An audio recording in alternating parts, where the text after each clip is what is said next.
You're listening to the RFBL Report with your hosts, Bear and Pat Downsky.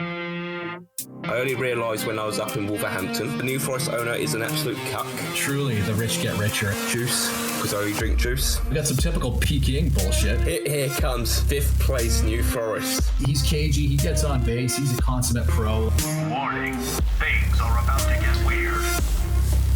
Greetings, salutations, welcome back to the latest episode of the RFBL Report with myself, Pat Downsky. I am breaking all convention by introducing myself before my illustrious and well thought of co-host, the one, the only. Ursa Warrior. There we go. Got it. Nailed it. One take. Would you believe it? One take. All right. Hey, it didn't even take me 10 minutes to think about what I was going to say either, for once. There we go. Like, we're not messing around. We're cooking with gasoline now. But, yeah, it's been a while since we put one together. I don't know. It seems like everybody's been super busy. But, yeah, some stuff happened. There were some playoffs. Now we're in the off season. There was some BS. Castlegar won the championship. So, there you go. Naturally, if it isn't your team that wins, then it is BS. That's the way it goes, right? Unless you're the Bears. Unless you're the Bears. And then you take that Toronto Maple Leaf stance where it's like, well, we almost beat the team that won it all. That's like that's a silver medal. yeah, you know, that's the salt in the wounds that you have to take, isn't it? You know? The championship goes through New Forest. What can I say? Next year. It's always next year. Take it from a Leafs fan. It's always next year. But yeah, that was it was interesting too. It was two teams on a bit of a run. Like that was a very interesting playoff from like my perspective. I'm sure there were some teams like Peking or like Zurich that were like, that's not as fun. Rain City probably didn't like it as much either, truthfully, or Sunnyvale. But like Castlegar and Kirkland went through. They were 7-gaming everybody and got to the World Series, and stuff happened, and now there's a ring. Well, does it also make you think it's the two wildcard teams as well that made it to the World Series? Yeah, I think there was a little bit of luck there with like some of the. I think Oliver's pointed this out. There was like some serious dingering happening in that series. Like, I guess 4 home runs a game thereabout. Like that's pretty unlucky for him. And also like there were some battered teams. Like Peking was missing 60% of its starting rotation. I think there were a couple other teams that were pretty beat up when they ran into it, and it like I don't think Sunnyvale was healthy. Like they really. Well, I don't think we had Pekin, we had Sunnyvale, we had Zurich, we had the Bears. Yeah, there were some teams. I don't think Zurich was unhealthy. Zurich was fine. And then they lost one of those games that they should win, and that was it. It was game over there, man. Game over. You can't beat home run hitters, you know. You can. Like I get beaten a lot in the regular season, but like it was which one was it? See, like they had an advantage in Game 5. Like they had a 3-2 series lead after Game 5. They blew up the closer, Tao. Tao gave up the win, and looked like everything was coming up Zurich. And then the Gar came back. They beat the hell out of Byung-Ki Kim, 35 million man, yep. And 34. Sorry, don't want someone bringing receipts on that. It's 34. They got to him early and often, and the middle relief carried, and Game 7 wasn't really that close, but there you go. And then on the other side, it was like, yeah. See, yeah, Sunnyvale. Sunnyvale was actually down 3-2 after Game 5, but they came back in 6, and then there it was. League championship. Kirkland did some weird tactic stuff and won. Like they had a bunch of their pitchers in there, right? Like Tim Gillen was pitching, Crawdad pitched an inning. Like they kind of, it was a collaboration. Took that Game 7. And then it was weird. I've never seen snow in the World Series before. That was fun. We had snow delays in Game 5 and 6. Yeah, I remember watching that. That was and entertaining, not to say the least. As someone who lives in Castlegar, I can assure you that like November snow is not abnormal. I don't even know what snow is. Yeah, it's just rain where you come from, right? I only know rain. Like, there's no sunshine. Sunshine comes out for 1 week for the year. Yep, there you go. You got to get your tan on in that 1 week or risk just being powder the rest of the year. Yeah, but you don't tan, you burn. You become a lobster and you're just like, oh, I hate this. There you go. Make it rain again. I will say the TSN turning point for me was Gerardo Correa, who had an awful season. He was relegated to bench captain. He lost his job. He did not get a lot of PAs. He was mad about it. Dude was hitting like 215, had a 47 OPS plus, and was negative WAR. Like, he was below replacement. And Carlos Correa came in and hit a 2-run blast off of Cho. Like, that was the TSN turning point in that game 6. At that point, I was like, oh shit, Castlegar could very well win this. And then game 7 wasn't close. It was that Correa home run. He'd only hit one all season, and then he had a second in that one game and that one at bat. And that's crazy. How can you not be romantic about baseball? Well, I could 23 years of hurt tells you otherwise. Yeah, that's pretty much it right there, isn't it? But yeah, we've had an off season. There's been some movements. There's been a lot of player movements. We're in free agency right now. Everyone's frisking over Koster, who came out of the independent league, and he's looking real good. That's a real good looking shortstop / third baseman. Springfield couldn't get the deal done prior to him being available to everybody, and now he's out and about, and he's doing his thing. He's taking calls, he's meeting with teams, he's driving that money up. We have had some big trades, like Ivar Jessen moved. He got traded to the Redondo Beach Neons. He hasn't been able to stay healthy. He's been pretty good. He came from the Montreal pitcher factory, and he's a really good looking pitcher. Throws a cutter, which isn't the best pitch you got on the planet, but he just has struggled to stay healthy. But he does have the changeup on the other hand. He has an elite, like plus changeup. It's very impressive, but like he was just dealt. We'll see if he can stay healthy with Redondo Beach. There was a couple other big ones too, like Begar sent Jung-Hoon Kim to Newfoundland for the 6th overall and a $5 million IFA allotment. That's a riverboat gambling thing. Because, like, on both teams, because Kim is fragile. He's 31, just coming off a career year where he had 7.3 WAR and a 157 OPS plus. That's a small park, though.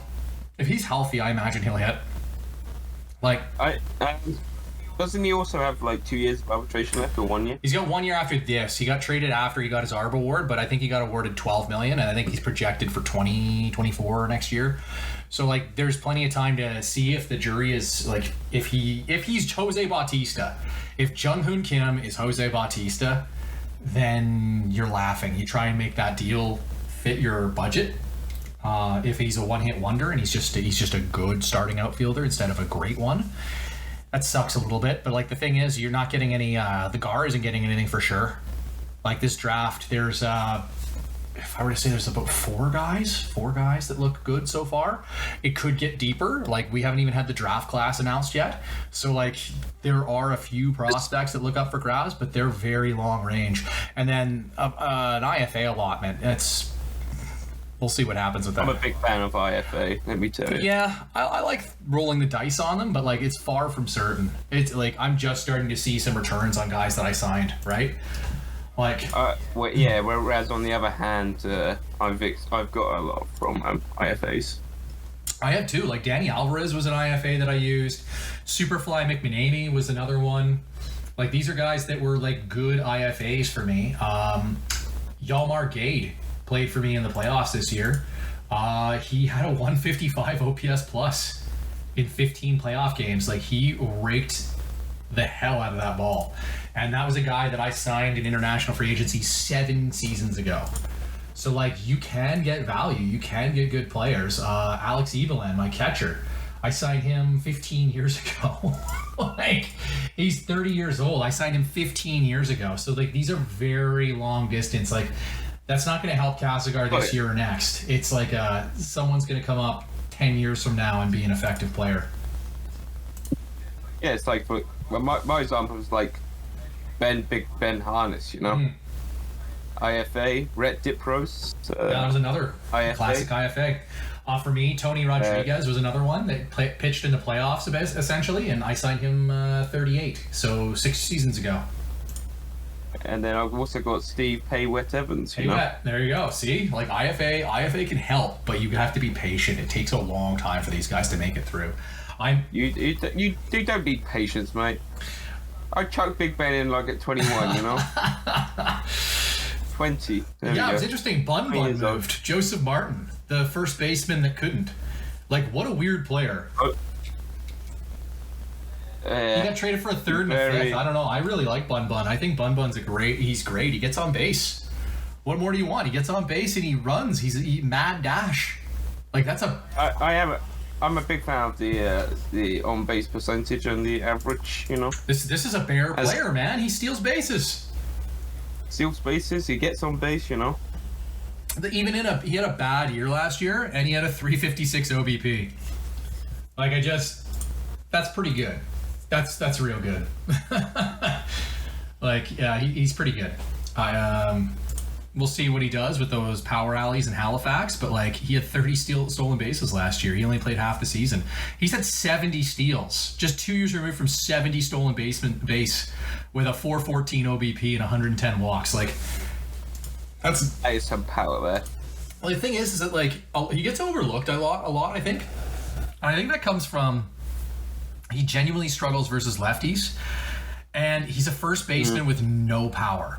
So when you play a first baseman that has no power, you kind of have to find the power from somewhere else, right?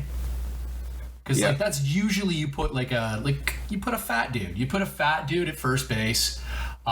Like, not a fat dude, but you know what I mean. You don't put your most athletic player at first base. You put a guy that's not basically a designated hitter, and you call it a day if he gives you any kind of defensive value.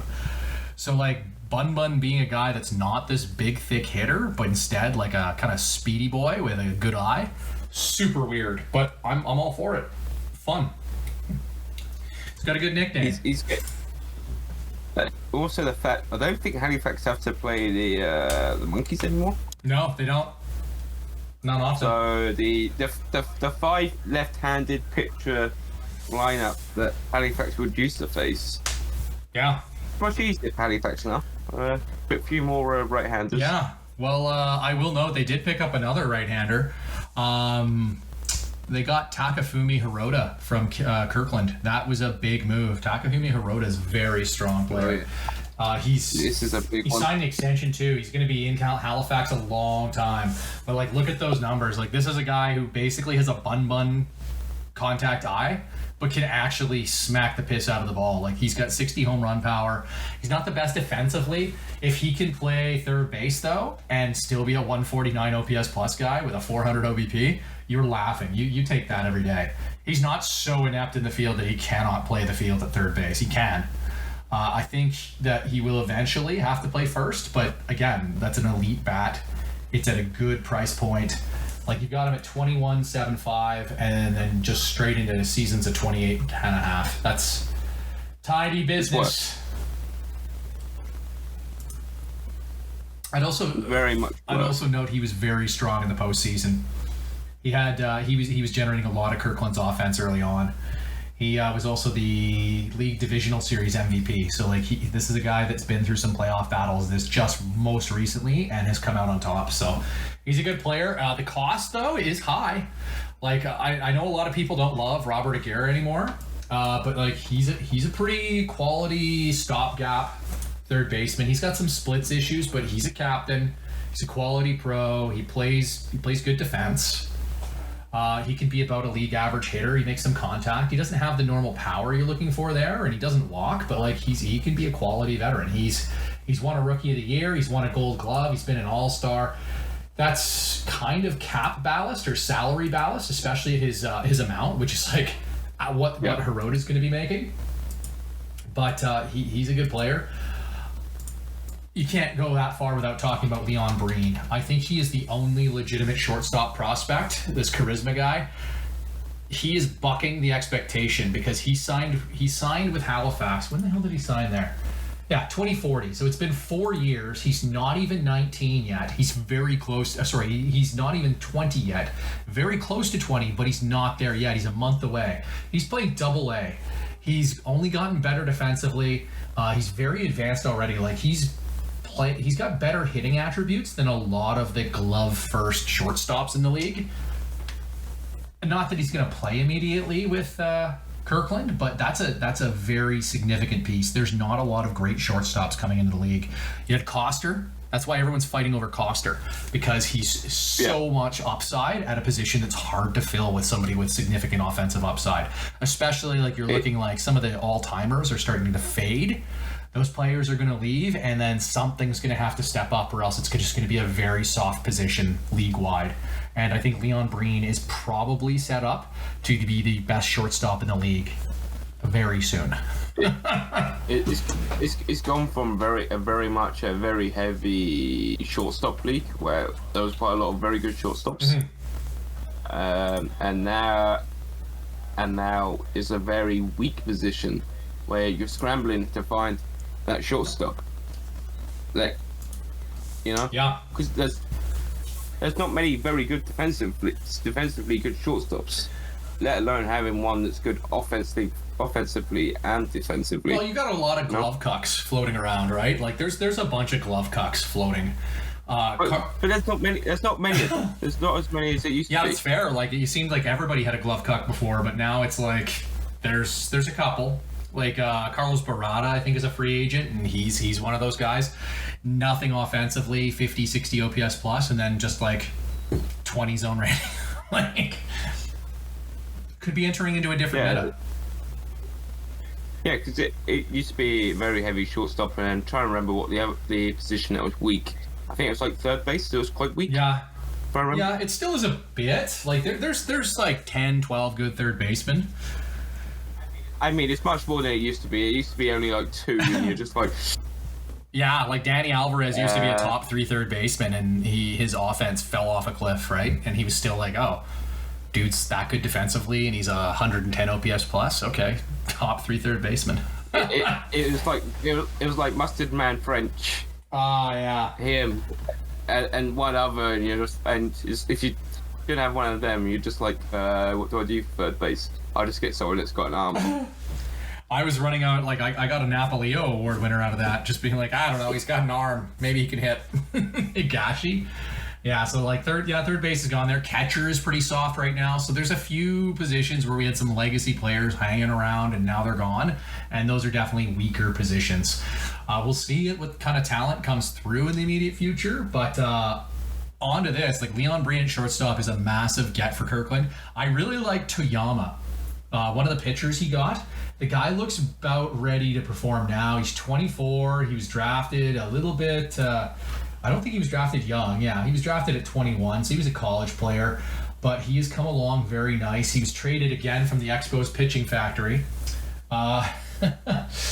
with Crawdad, and then he got flipped. He's been good in the Halifax system. He had a really high BABIP in that system, but like he was still putting up numbers. Like he was very strong last season, 2.5 WAR despite having a 353 BABIP. Pretty strong results. I think he could be a part of the solution moving forward for Kirkland. He's durable.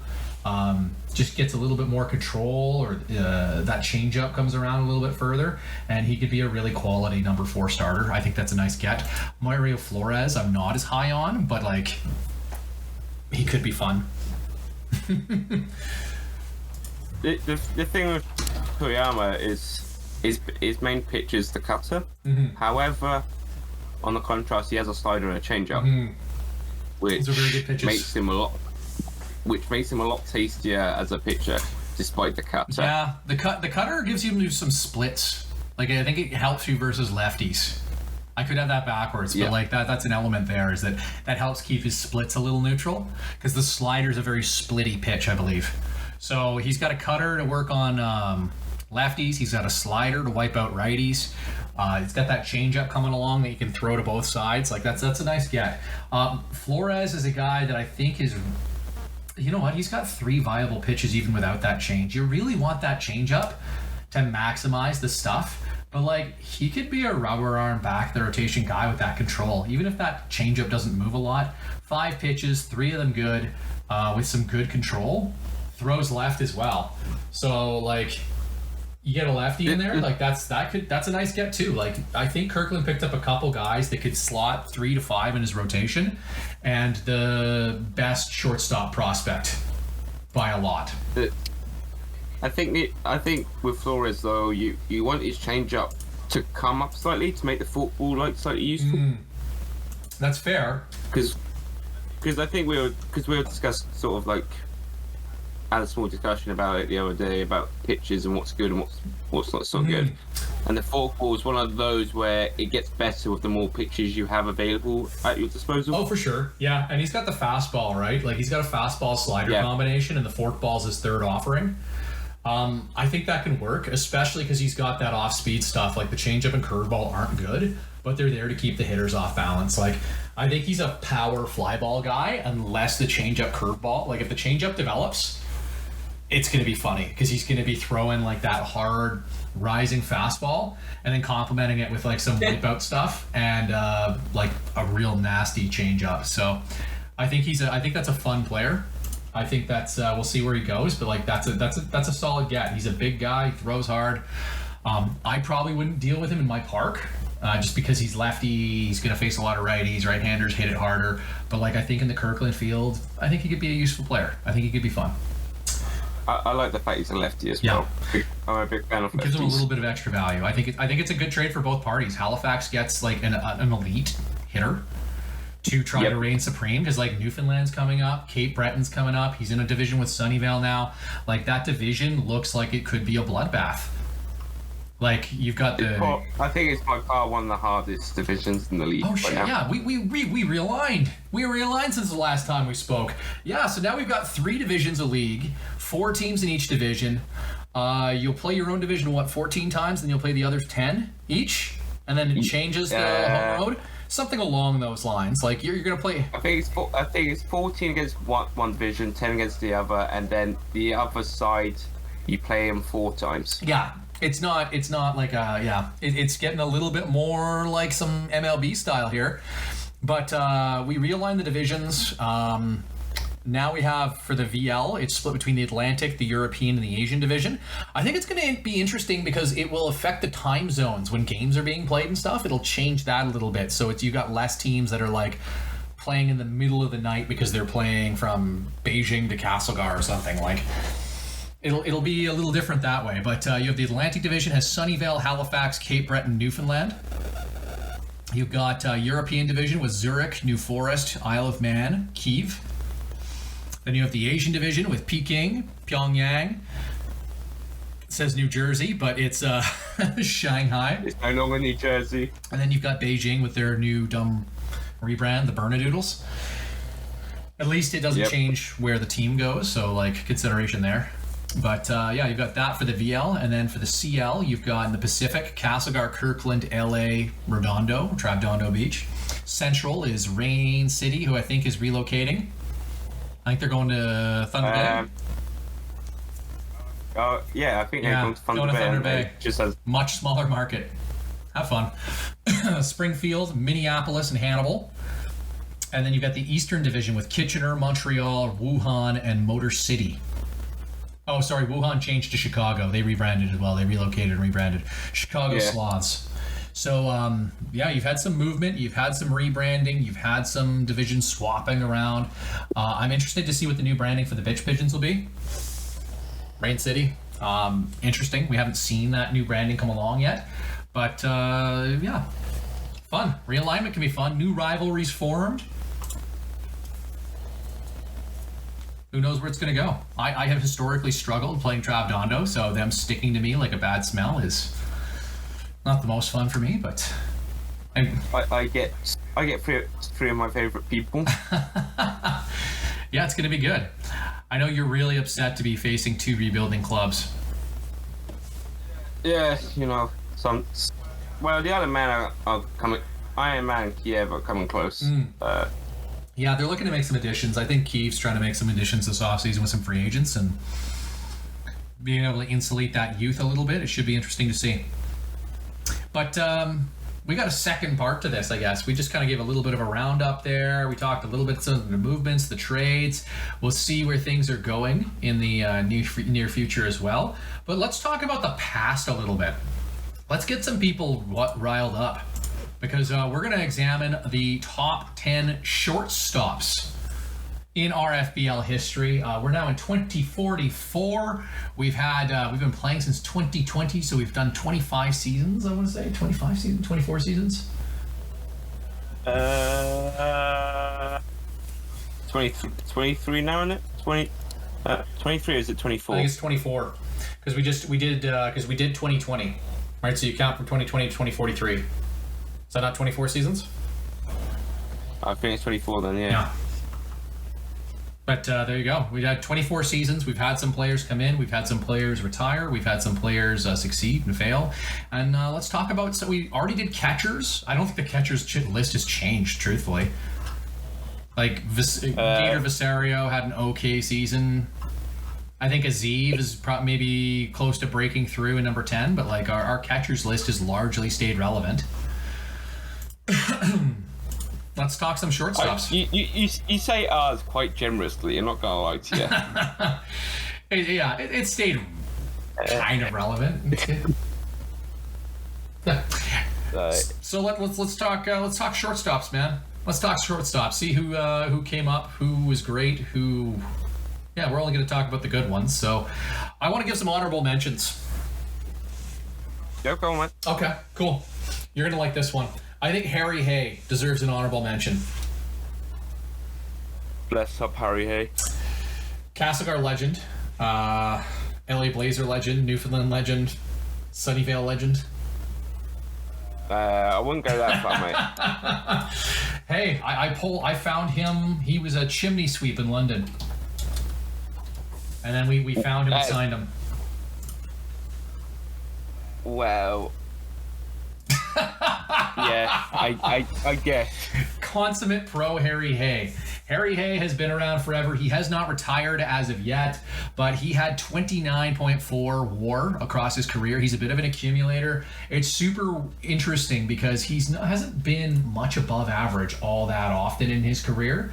However, he's just been there. He's been a guy that's contributed 2 to 4 WAR most seasons. He's generally fairly close to average for OPS plus. His glove has been it's eroded of late at shortstop, but he can play second base with pretty good precision. Like he's a really good glove man. His problem has been injuries. Injuries kind of derailed him a bit, but he's been a good pro. He's a switch hitter. He's played a long time. I think he deserves a little bit of respect here. He's made the All-Star game twice. He's won a Silver Slugger. Harry Hay, honorable mention. Did you want to add to that? I miss Harry Hay. I know you do. I know you do. I wish he wasn't wrecked though. Yeah, he's missed a lot of games. He has missed a lot of games. He's missed more games than he has played since 2040. That was the last year he had a really good, healthy season, and then he immediately just fell off. I think the worst one was when he decided to get injured with a week to go, and it was a very important week. And let's just say the Bears decided to miss playoffs. Yep, again. He led the league in hits in 2040, man. Like, he's been a good player. Good on Harry Hay. Another guy that I think deserves a little bit of respect, too, for similar reasons, is Jesus Deranged Romero. That's from the original Redondo 6Ks that turned into the Rain City franchise. He's been in an All-Star game, 29.7 WAR across his career. That's pretty good. That is quite extraordinary. Also wrecked, by the way. Yeah, also completely wrecked. There's a reason Rain City has 1 billion shortstops there, is because he needs 1 billion of them to fill in for when Jesus Romero goes down. He's got a very Gerardo Yaramillo offensive build, and the glove looks similar as well. He's basically that guy, except more injury prone, and people like him more. He's not a dick in the locker room. He's a bit more. He's a bit more of a friendly face. Yeah, I know he's called deranged, but he's not like a disruptive force. I got another one here. I think Luis Camposano has had a really interesting career. He's played for 3 teams, but he's played for a couple of them multiple times. So he's had some interesting frequent flyer miles. Halifax, Washington, Kirkland, Halifax, Kirkland. But the dude's at least he stayed within the country. Oh, yeah. Or the region. He didn't change continents at all. He's got a ring. He's been a playoff MVP, 27.2 WAR. He's just been a really solid. He's one of those glove first guys that can hit a little bit. So like once in a while you'll get something. He'll take a walk here or there, get driven in. Like, he's a useful player. Good on him. Didn't make our top 10 list though. And I got one last honorable mention. Glove cucks. We love us some glove cucks. There's a couple that deserve us to raise a glass because they're not good enough with the bat that we would ever be talking about them for Hall of Fame or as a top 10 list. But like, there have been guys in Major League Baseball history that have been primarily defensive usage. Like Omar Vizquel, he almost made the Hall of Fame for just being average with the stick a bunch of years and being elite with the glove. Ozzie Smith, I think, is in the Hall of Fame. There's a bunch of guys that have added a ton with their defensive wizardry in Major League history and in RFBL history. I think Carlos Barada's one. The guy has 136 zone rating in his career, 17.5 WAR, 4 Gold Gloves, an All-Star game, a ring. It was from that one year that he actually hit good. And then he won a ring for the Peking Championship, I guess a year ago. But like, that's a dude that's had a really tidy career. There's another one that comes to mind for me as well, and that's Rick Sandoval with the River Kings. Oh, God. 130 zone rating. He was a bench player for the majority of his career. The only reason he played as much as he did is because of Mick Manamy's injury history and Harry Hayes' injury history. But the guy, like, he won 4 Gold Gloves, he won 2 rings, he was worth almost 10 WAR in his career, 130 zone rating. Like, these guys would be talked about like an all-timer just because, like, Ray Ordonez, who used to play for the Mets. There's like guys that you remember because they took you out of their seat with their defense. I know it's spreadsheet baseball, but looking at the numbers, Carlos Barada, Rick Sandoval, these guys would have been fun as hell to watch. Just saying. Especially young Rick Sandoval. And young Carlos Barada. Like with some of those years with Kitchener, like the dude had like 30 zone rating.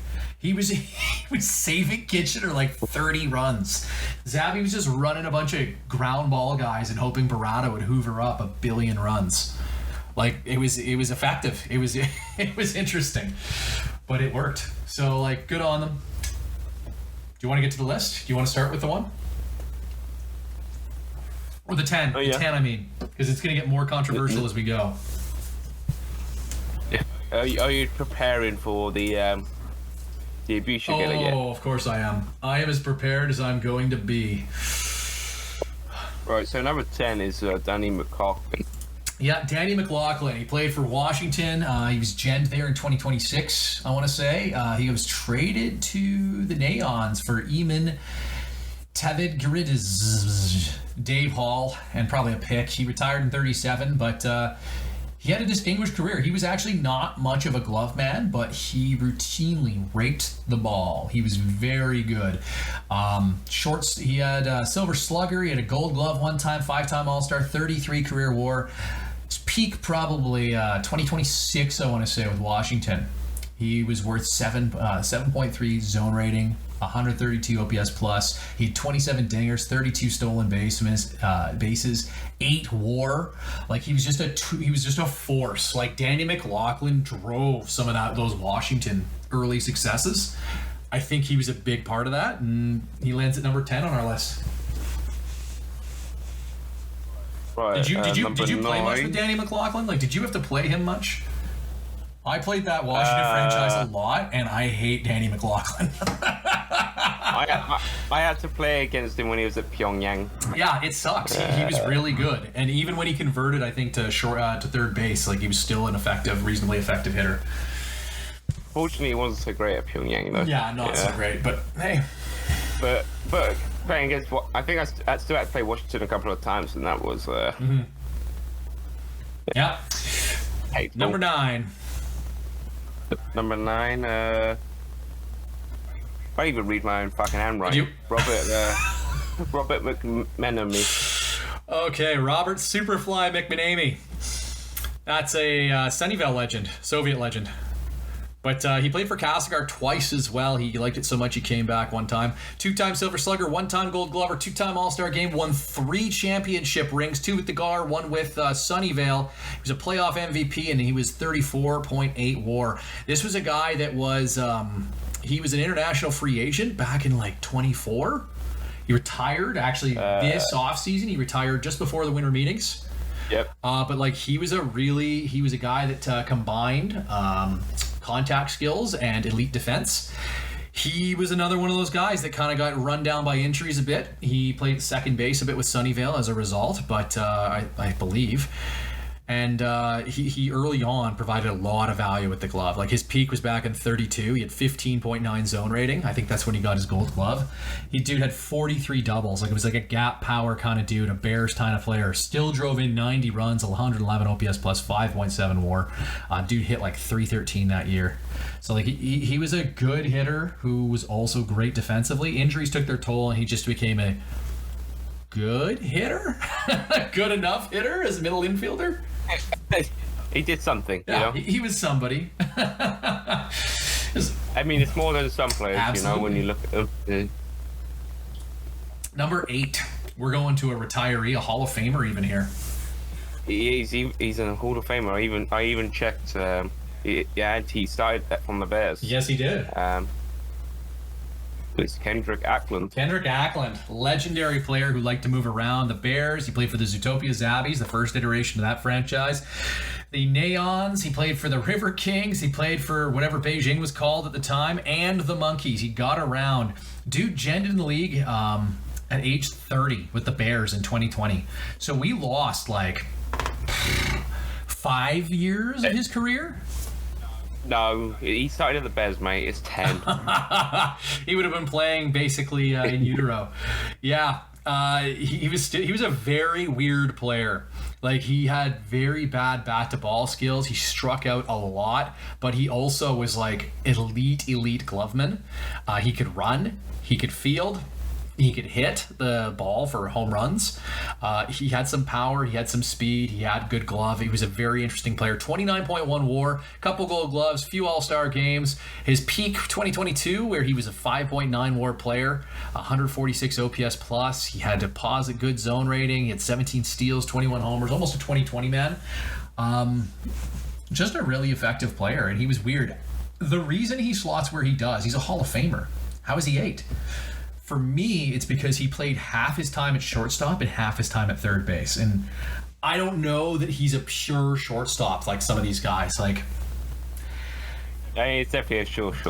he is a shortstop, but like, I don't think that it's quite the same as some guys you'll see further up the list where they played almost all their time.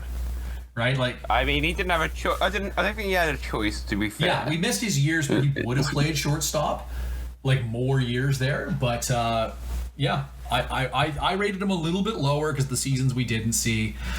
And I think there's some guys higher up that had a substantially higher impact, both in like how they were rewarded through awards and how they generated value. Kendrick Ackland for me is number 8. I could see him as high as 6, but because I think of it as a 50-50 split between shortstop and third baseman, he's a Hall of Famer, but I think he rates lower on the shortstop list for me. So number 7 There we go. is Gabe Sanchez. Kitchener Zabbies legend. Yep. He played 16 seasons with the Peking Ducks. He played half of a season with the Zabbies before he got released. He was really good early on, and then he just ran out of steam. Happens with some veteran players. Gabe Sanchez is one of those accumulators, and as like everybody else, he had issues with injuries. He had significant injury issues. He was wrecked by the end, but he was still such an effective hitter. He was even playable in the field a little bit if you were okay with him falling apart physically from a mere gust of wind. But he was a 2-time Silver Slugger, 3-time All-Star. He won a ring. He won a playoff MVP, 48.2 career WAR. He had so few holes as a hitter. Like, I know we meme about a bear type player. This was a bear type player because he was stealing bases too. Like his peak in 2029, 32 home runs, 93 base on balls. Like he was walking, he was hitting for power, he was hitting for average, he was stealing bases. He had 22 steals, 126 OPS plus 6 WAR. He was great with the glove then too. Like this was a guy that really had his peak compromised by injuries, and I think he's an all-timer. He is an all-timer. Would I put him in the Hall of Fame? I don't actually know, but like he's at least Hall of very, very good. He retired this year as well, 2043. He retired just before the winter meetings.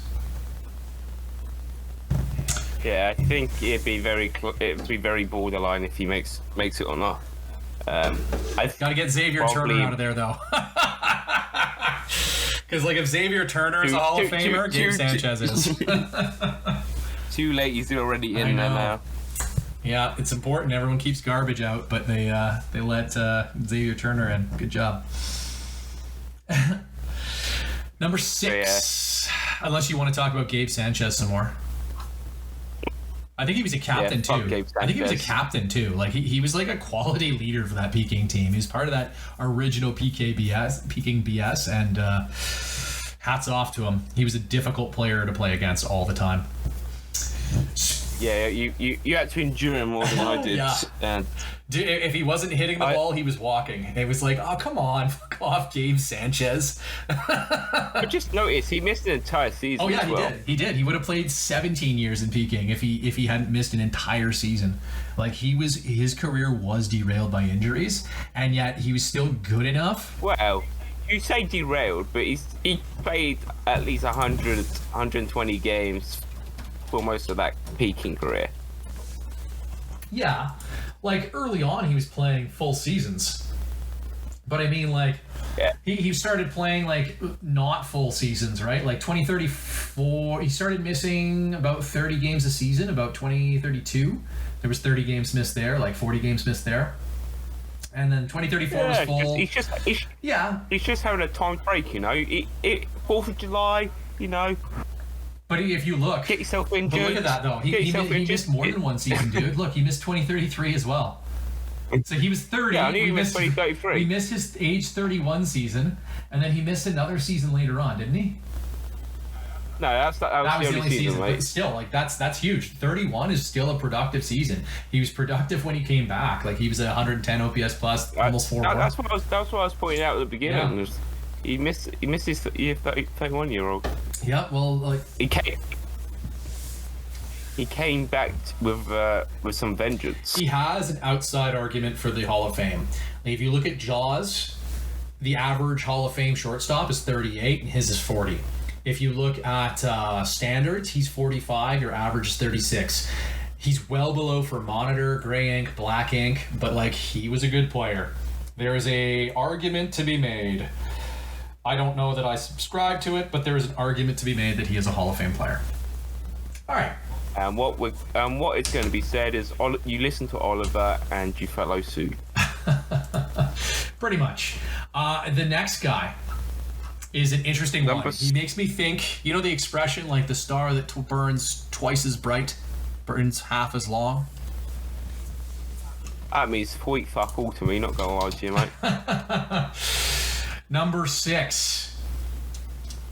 Javier Higuera. Yeah. Dude played from 2027 to he fell off completely at 2037. So like he had 10 seasons in major leagues. That's it. That's not a super long career for a guy that would be like on this list, right? Like Gabe Sanchez missed seasons and he had more than this. But like exactly, Higuera only ever played for the Zabbies. He was drafted 12th overall by Kitchener in 2025. Made the league like 2.5 years later, and he was okay. That's some Bear stuff right there. He was okay-ish at age 24 in his first crack. Had a 75 OPS plus and didn't hit his weight, but I will note, like, he did have that power-speed combo that you love to see, and he was a good glove. So you had, like, 16 dingers, 15 stolen bases, and a good glove in that first season. That was enough, and then he took off thereafter. Peaking in 2030 at age 27, With Kitchener, he had 49 home runs, 101 RBIs, 142 OPS plus, 6.9 WAR. He was very good. He won the MVP that season, actually, as he dragged Kitchener forward. 4-time Silver Slugger, 6 times All-Star, 2-time playoff MVP. He was the backbone of some of those very good Kitchener teams in that era. And when he left, it was difficult for that team. Dude has 353 home runs. So we're starting to get into this kind of part of the list where we got a couple sluggers with gloves at the position. Dave Sanchez was like that too. He had like a third baseman bat. He had a right fielder bat. And Kendrick Acklin as well. That's why Kendrick Acklin played third base for so much, is that dude could slug. So like 50-50 coin toss, but he can slug. 3 true outcomes, baby. It's going to be a walk, a dinger, or a strikeout, and 40% of the time it was a strikeout. But Javier Higuera, really good player, Zabby's legend, only played for the one team. He burned out very fast, but he had some pretty nice peak. I think this is a pretty awesome shortstop. Like, even if we look at his career fielding, it fell off hard at the end. Like he went minus 22.2. He was the Zabby's Derek Jeter for a while there, like from about 32 onwards, 32 to 37. For those 5 years, it was like, he's gonna play shortstop, damn it. He's gonna play shortstop, and he's gonna be bad. He's gonna enjoy it. There was 1 year there where he was minus 22 zone rating, and that's probably thrown off by glove cockery, but like that sucks. You're gonna play shortstop, and you're gonna enjoy it. It's got some big Joe Mulcahy energy, where he was bad for a bunch of years defensively, but still played because his bat carried so hard. So like Javier Higuera putting up like a 4 WAR season when he's minus 22 zone rating speaks really highly to what he was bringing offensively. Don't bring Joe McKay into this. All right, let's move to our next one. Because we're still in kind of a tier here, you know? Like, we haven't gotten to the creme de la creme. But, So number 5 is a legend of a certain team that's just rebranded. Elroy Patches Burgers. Elroy Burgers, baby. 2-time Silver Slugger, 2-time Gold Glover, 6-time All-Star, 1-time playoff MVP, 59.1 career WAR. This is what you call an accumulator. He played for a long-ass time, and he was pretty good for a lot of that time, but rarely elite. Yeah. But Consistently good. He if he retires now, which he hasn't yet, like, you can go out and get Elroy Burgers right now. He's 40 years old. He wants only $2 million. He only wants $2 million as well. You can get this guy. You can finish listening to this podcast and go get a 2-time Silver Slugger, 2-time Gold Glover, and 6-time All-Star. Add to his flight miles. Might as well. But like, he was one of those guys that was very good defensively and could make a lot of solid contact. I feel like he stole a bunch. No, he didn't steal as many as you'd think. That was more Elijah Larry's game. But like, Patches Burgers played for Wuhan, Montreal, Oslo, Halifax, Soviet, Halifax, Peking. Some frequent flyer miles. His best year probably for Peking. Wuhan, back in 2026. He had 44 stolen bases, a 134 OPS plus, 6.9 WAR, 10.9 zone rating, and he had like a 302 batting average. He was pretty strong. He was a very strong hitter, got some extra base hits, 49 doubles, you know, and was a 6.9 WAR because of that glove as well. That was an international free agent. He was signed in 2021, and he fast-tracked it. He was into the lineup within 4 years. Bear mentality, right? Bear mentality. It's just the bare necessities. Is he drinking age? No? Well, still throw him in. Yep. If he can do the job, chuck him in. Tuck him in. There you go. But Patches Burgers saluted. The thing with Burgers is his batting just slowly fell off as time went on. Sadly, it did. The others were a bit more consistent or got better.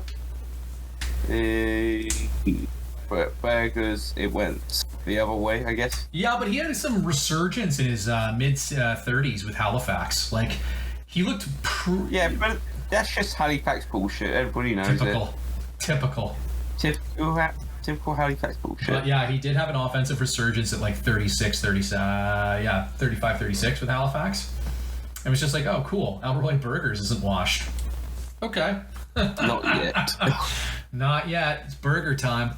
Yum, yum. It's number 4 on this list. Number 4. Ben is the Prince. It's Sullivan. That's he played for the Polynesia Suns. He played That's how long ago this guy was playing. He played for a team that nobody knows existed. Polynesian Suns with their fucking weird theme. Malaysia Airlines, Triple H. Jesus. Yeah. Their weird rinky-dink park. He also played for the Isle of Man for a while there. He played for the Neons, he played for the Washingtons, he played for the Monkeys as well at the end. Sad. But he was good right up to 37. Like, he had a 150 OPS plus season at 37. Like, 5.8 WAR. Like, I remember Rice Boy trying to sell him hard then, and he's like, yeah, he's holding up great. And I'm kind of eyeing him, funny, and I'm like, yeah, he's $36 million. But he was a great player. He's a Hall of Famer. He retired in 2029. Hall of Fame 2032.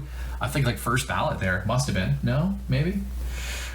I think he was. But 6-time Silver Slugger, 8-time All-Star, 2-time champion, 1-time playoff, 49.9 WAR career-wise. Two interesting things about Ben Sullivan. The team he's inducted with is the Polynesian Suns. Oh, really? And the other thing is he spent 2 years at the Neons in Suwon. Mm-hmm. And both times he won a ring. Yeah. He was part of some very good Neons teams, man. Like, he was just raking the ball at that point. I don't know if he was a shortstop defensively then. I'd have to look back a little bit further. Yeah, no, yes, yeah. Yeah, he's shortstop. He played some third base there, too. He played a lot of third base with the Neons. Like, if you look, he played... yeah, he played some third base. He played about 1,100, 1,200 innings with the Neons with that third base, and then at shortstop with them, basically 65. He slowly became a third baseman in his later years. So yeah, he this to me is a little bit of like an Ackland thing, where maybe he's higher up on the ratings, but like he spent 40% of his career as a third baseman. So just keep that in mind. 40%, still primary shortstop. But now we're getting kind of up into the top tier, I think. We're getting into the top tier. I think the upper echelon. All these guys still active. They've been absolutely dominant throughout their careers. And at number 3. Number 3, if I can read my own fucking hand right now, is Carlos Aguilar. Yep, Aguilar. He's been an MVP, 5-time Silver Slugger, 11-time All-Star. He's won a ring with Peking last season or season before that. Playoff MVP, 76.6 career WAR. This guy is such an absolute animal historically. Like, I hate him. 600 home runs. He's got 608 career home runs. He's the home run leader at shortstop. He's like left-handed A-Rod is basically what we're looking at with this Carlos Aguilar. This guy gives me nightmares. He absolutely mauls right-handed pitching. Like, I do remember some years where some people did some nasty tricks, just starting all lefties all the time to try to... I wonder what team started that one. But I just mean, like, he was at his peak. He was so powerful that you were devising strategies like that to try to neuter him.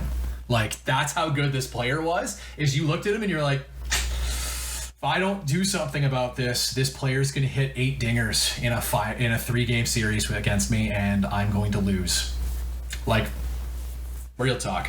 His peak was 2034 with Springfield. He had 57 homers, 120 RBIs, 29 stolen bases, 8.9 WAR, 160 OPS plus. He was getting on base at a 366 clip and just mauling the ball. So like this guy, he's had seasons where you could argue that wasn't even his best season. I picked it, I think, Oh, yeah. because it was the highest OPS plus and the highest WAR. He led the league in WAR that season.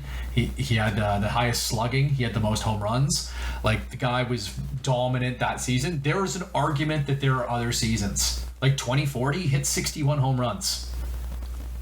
That's a huge number. You could argue 2038. You love your home runs. 2038, he hit 59, led the league in slugging again. Like, maybe that was his best season. That's how good he is. So Carlos Aguilar, probably a first ballot Hall of Famer. He's been an Iron Man. He's played most of his games at shortstop. His glove is falling off a little bit at that position, but like, it's not bad. He was almost replaced. Like, he was minus 1.4 last year. That's playable. That's still playable. That's still, to get that bat in the lineup every day. When he had a big comeback coming over to Peking, and he is back to being a very, very good player. I've played much worse players in such a position. Yeah. With so much worse so rated, and not batted an eyelid. Yeah, Carlos Aguilar, terrifying man, absolute gamer. Next up, number 2. This is going to be the controversy. Lupe Vandeput, Sunnyvale, Washington, LA, and Sunnyvale legend. 5 times MVP, 4 times Gold Glover, 8-time Silver Slugger, 10-time All-Star, and he's won a championship, and he is currently sitting at 95.9 career WAR. Do I need to defend this? How do you? I don't know how you're going to defend this. To be honest How with am you. I going to defend it? I think what I looked at was that Vandeput has the higher peak. Between the two shortstops that we're obviously going to be talking about here, I think Vandeput has the higher peak years. I think when he has been at his best, he has been better. I think Leon Mays, I think his average season was probably better. Routine excellence versus you can't even say it's not routine, but like Vandeput's another guy that has been injured a bunch. You look at some of these seasons where he's only had 300, 250 plate appearances. That is probably why we're not putting him at the top of this list. Is that he has been brittle for a few years. He was still in his mid 20s when he started getting hurt. That has obviously, like, it's affected him. It hasn't really affected how elite a hitter he is. It hasn't. Now he's getting a little older. He's going to have to shift positions maybe at some point. He's still good defensively, but I mean, this is a guy that, like, he missed some time. It hurts how you accumulate stats. Like, I'm looking at seasons where it's like 3 WAR instead of 8. You know? Yeah, his average is 8 WAR a season. Mm-hmm. Very, very, very impressive. Ooh. I think we got a 1A, 1B situation, but like, I think the other element is that our other friend, Mr. Mays, has won far more. So like, I looked at it, and I think given how close they were in what their production was, what their overall impact has been, I leaned with the guy whose team won more. You say that, but Vandeput, I don't think he's even won a ring. He has yet. 1 ring. He has 1 ring. Oh, he has 1 ring. I can't see it behind his shoulder. Yeah, I had to look at a different screen to make sure that I was confirming that, but he does have a ring. But his peak was probably with Washington when he had a 10.3 WAR season, 153 OPS plus, 46 dingers. He walked 111 times. Like, he's been very good. He's certainly the most individually decorated player at this position. Oh, without a doubt. That man is going to make Hall of Fame. As soon as he retires, it's just Hall of Fame. Here's the fun thing. That was a Redondo 6K player. He was a scouting discovery, and then he was traded to Sunnyvale for the previously retired Jason Gannett. Did you know that? No, mostly because I try to forget these things. Like a certain Leon Mays do. Yep. To be fair, though, like, I will say that Jason Gannett was very, very good with Redondo. Like, That is true. Unfortunately, the Redondo curse. yeah. But like he was worth 14 WAR in like 3 seasons, so like he was very good. So that's just something to be said. Like it wasn't like a complete hosing, but in hindsight, getting like a really strong starter. Yeah, Vandeput has more than paid back, giving up that arm. And let's jump over straight to one. We know who it is. We know him. We love him. Leon Cornmaze, Oslo, Monkeys legend, and soon to be somebody else's legend. He's now wrecked as well. I don't think he's had the same injury unluckiness as Vandeput. He's got It looks like he's made it to his 30s. He made it into his 30s. He's missing 30 games a year with some consistency. But I mean, like, the WAR totals haven't been hit until most recently. Like, if you look, like, he's just every single season. He's bang on the six. Do you want 5, 6, maybe 7 WAR? Here's your guy. Yeah, but he's fallen off a little bit. Injuries now. His defense is starting to fade a little bit for the shortstop position. But like he has been so good for so long. 7 Gold Gloves, 4 Silver Sluggers. He's been an MVP as well. 12-time All-Star. 4 championships. 2-time playoff MVP. Yeah. He was absolutely massive in some of those Monkeys championship seasons. He's got so many... And he's only had 2 low points. Yeah. Really. Maybe 3 if you look at 20... This last season at Oslo. Yep, that's what I mean. It was really the only one. But that's really because he played 100 games rather than 160. Mm-hmm. Yeah, but he's been phenomenal. He's been phenomenal, and yeah, that was a first overall pick from Oslo. They kept him for a bit. He had some early, some very good success, and then he became the Monkeys' missing piece. He was the core of that team with a few others, and he was a massive piece in how they won all those championships. Accumulated, but like, who was the basis of that? Brian Berg. What? Brian Berg, Leon Mays combination. Leon Mays, yeah, and then you'd probably say Juan Rodriguez in there too, like the Holy Trinity. Yeah. Legs as well. Legs. Yeah, Legs Garcia in center field. Like there were a few core players that was the backbone of winner after winner after winner with the Monkeys, and comes back to Mays. Like Vandeput, who was very good, but like, yeah, like I put them 1A, 1B. Well, what do you reckon would happen if Vandeput was at Monkeys instead of Mays? Well, there's such good players. Like, there's such good players that maybe the Monkeys still win all those championships. Maybe they do, or maybe Vandeput gets hurt and they have a real off season. Maybe they lose one of those championships because of an injury. The Monkeys' turf destroys Vandeput's ankle one season, and there goes the championship. I will note that the Monkeys have a stadium that suppresses home runs. So I have to say that Leon Mays, where he sits and how he hits and his hitting approach, probably plays a little bit better to what the Monkeys are doing with their park. I don't think Vandeput hits 50 dingers if he's playing half his games in Minneapolis. You know what I mean? True. Vandeput did get to play a lot of games in Castle. Yeah, fuck that guy.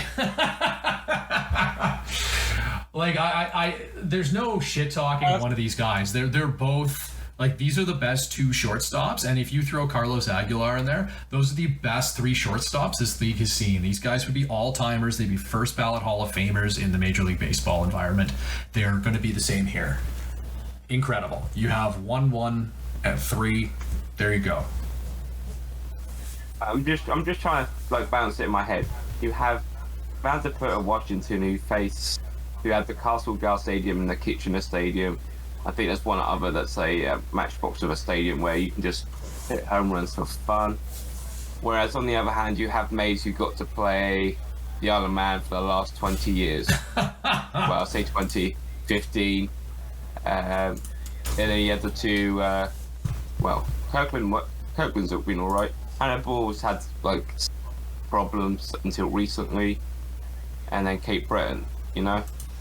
I will note that a bunch of the stats that we're using are like in park adjusted and stuff. So like when we say and we look and Mays has a 128 career OPS plus, and we look over like that doesn't really park isn't going to affect that. Like when we look over and it's like, oh, like Vanderput was a better hitter. He had a 130 OPS plus over his career. Yeah. You know what I mean? Like it doesn't really change that because it's adjusted. What we're looking at more is the raw home run totals. You know what I mean? Like I don't think you can hit 50 home runs very easily with the Monkeys. I could be wrong. I'm interested to know, like, who's their all-time? I'm gonna go look this up now. Like, who's that? What's their all-time home run high? So you got Mays hitting 442. No, but I mean, like, in a season. What's their single season high? I feel like Matt Bullard is the guy. Mays is 38. Yeah, Matt Bullard had 49 twice. Was there anybody else? Yeah. Vanderput hit 48. No, I just mean on the Monkeys team because I said it would be awfully hard to hit 50 home runs there. I would fucking know. Bullard. I think Bullard's the only guy who came close. There's been a few, like Butenkamp, I think has been close before. Bullard's hit 40, 49 as his highest. Yeah. Danny Bueno, 44. Yeah, so like it's possible to be a good power hitter there. I just think it suppresses them a bit. Like, it's fine. It's not enjoyable. I don't like going there. It sucks. It sucks for me. I need my dingers. I need my dingers to generate offense. I don't like losing 20% of the dingers because of the park effect. It's what makes you. Yeah. Long ball, baby. Like long ball to the championship. Dead ball is the way forward. Yep. Dead ball is the way forward. Absolutely. Always got to do it. Like, yeah. There's been guys that probably have a pretty good career total because they played in the GAR. You know? Oh, yeah. The GAR. I just mean like Aaron Yoder. That guy's at almost 300 home runs. Does he hit 300 home runs playing with the Monkeys? I mean, you also, on the flip side, you look at Big Ben and you go, Big Ben's severely suppressed by Bears. Yep. No, just the raw totals. Just the raw totals. And think about this. Anything with a plus or minus is like adjusted, so it doesn't really. When you look at some of those adjusted numbers, it doesn't really affect what your perception of their offensive upside is or what their contributions were to that team's offense. It's just in the very rawest sense. Like if you're looking for home run milestones, you're like, I want this guy. Like I'm looking for a guy that hit 500, 600 home runs. It's like. That's going to be harder in certain environments. It's fine. It's good. It's good. Carlos Aguilar, 600 home runs, 608 career home runs. That's the highest of any shortstop.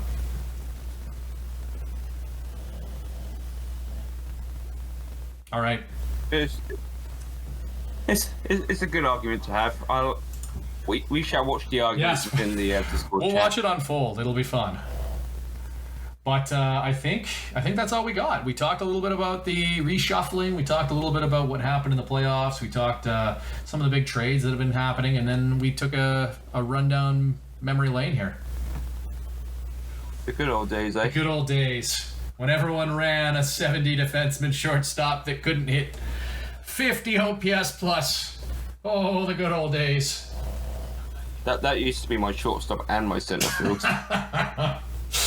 It was my center field when I was using Edgar Vargas.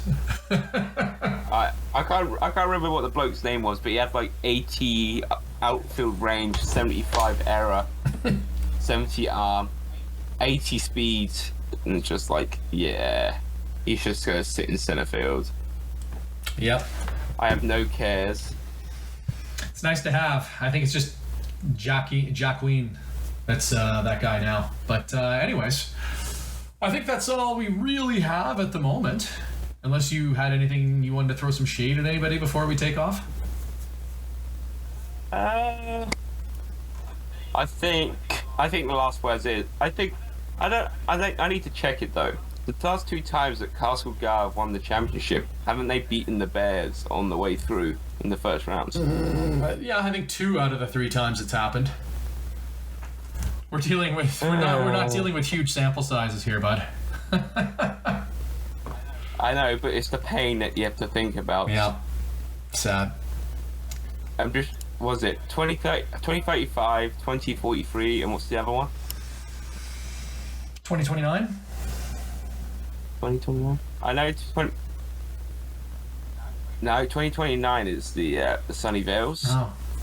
Well, I've now won too many rings. I can't remember when they all happened. This is what happens when you get old, people. Yeah. It's time to put me out to pasture. Put me on a nice flow. You can't even remember when you've won the championships. 2032. Oh, I was close. Wow. Yeah. Anyways. Yeah, every here you go. Here's the greatest stat of them all.